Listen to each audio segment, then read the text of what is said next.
Hey, I'm Anya Mueller here at the Outdoor Campus West in Rapid City, talking with Clint, one of the naturalists here. Now, Clint, you guys teach an array of classes, including how to hunt.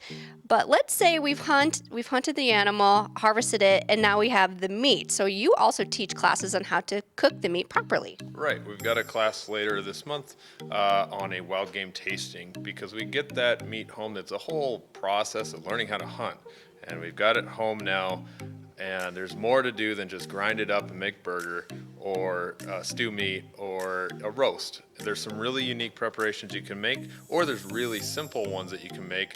And then there's also a sense of pride that goes along with that just makes it taste that much better. I harvested that animal, I butchered it, I cleaned it, and now I'm eating it and I'm feeding my family. So, kind of walk us through what you're going to teach us here today. Okay, so we've got a couple of things. A whitetail backstrap, that's the meat that goes along the loin, we would maybe call it. So all we did was I've salted this ahead of time, letting that salt to kind of soak in and do its work.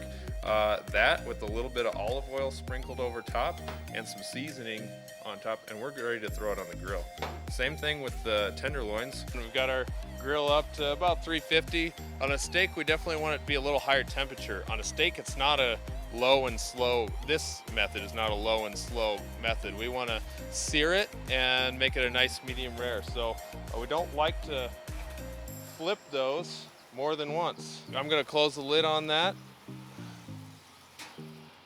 And that's not going to take too much. We'll give that just a couple minutes, and then you can see that start to see that brown creeping up the side, and then we can flip it. This is where the practice and the skill comes in, and knowing what you're doing in the kitchen to not dry it out and overcook it. And you guys teach classes on that? Yes.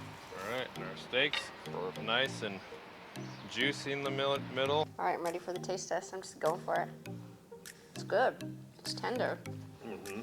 It's not chewy at all. No, that's as tender as a steak's gonna get.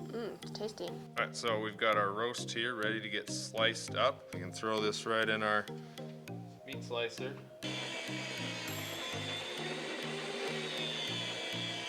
Good job, cook, chef, grill master.